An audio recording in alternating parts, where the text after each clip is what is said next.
नेपाल सरकार का ये फैसला और पूरा बॉर्डर इलाका हिल गया।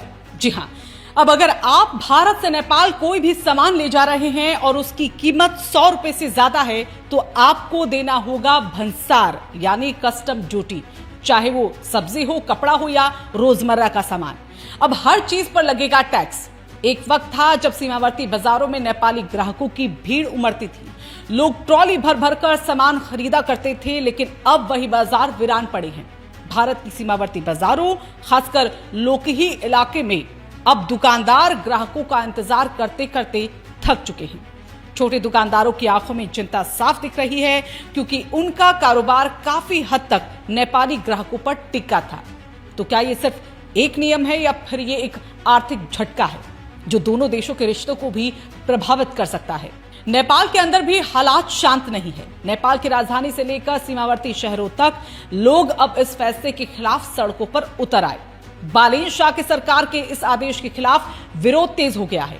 वीरगंज जैसे शहरों में प्रदर्शन हो रहे हैं और लोग साफ कह रहे हैं ये फैसला हमारी जिंदगी मुश्किल बना देगा।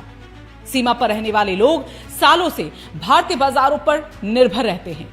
सस्ता सामान, आसान पहुंच, लेकिन अब हर चीज पर टैक्स का बोझ।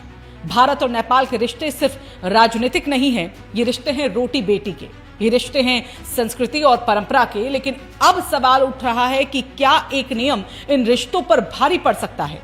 नेपाल भारत खुली सीमा समाज समूह ने साफ कहा है कि नियम गरीब और मध्यम वर्ग के लिए बड़ा झटका है और उनकी मांग है कि 100 रुपए से ज्यादा सामान पर टैक्स खत्म किया जाए, घरेलू इस्तेमाल की चीजों पर शून्य शुल्क हो।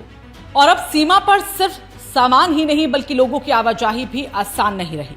नेपाल की सशस्त्र पुलिस ने बॉर्डर पर निगरानी को बढ़ा दिया है। हर आने जाने वाले पर कड़ी नजर रखी जा रही है। नेपाल की सख्ती के बाद भारत ने भी अब सख्त रुख इख्तियार कर लिया है। अब भारत की तरफ से भी बॉर्डर पर जांच को बढ़ा दिया गया है। पैदल चलने वालों की भी जांच, साइकिल वालों की भी एंट्री रिकॉर्ड हो रही है और पहचान पत्र दिखाना यहां पर अब अनिवार्य हो गया है। यानी अब जो बॉर्डर कभी खुला और सहज था, वो धीरे धीरे नियंत्रण और जांच का केंद्र बनता जा रहा है। नेपाल सरकार इस फैसले का बचाव भी कर रही है।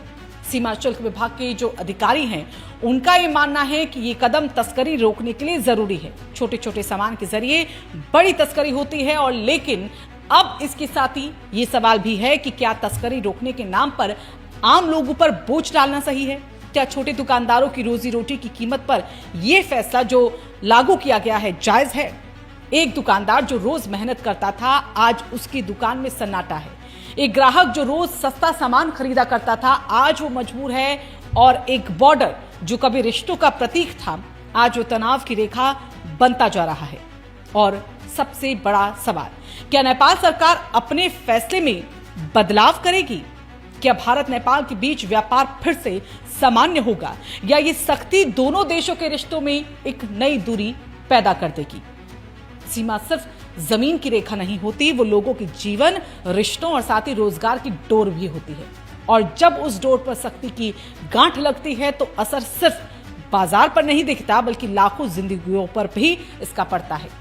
अगर आप भी मानते हैं कि ऐसे फैसलों से आम लोगों की जिंदगी पर असर पड़ता है, और अगर आपको लगता है कि इस मुद्दे पर इसका समाधान निकलना जरूरी है, तो इस वीडियो को आप ज्यादा से ज्यादा लाइक करें। अपने विचार, अपने कमेंट, अपनी राय जरूर हमें बताएं, और ऐसे ही ग्राउंड रिपोर्ट्स और सच्ची खबरों के लिए हमारे चैनल रायशुमारी को सब्सक्राइब और फॉलो करना ना भूलें।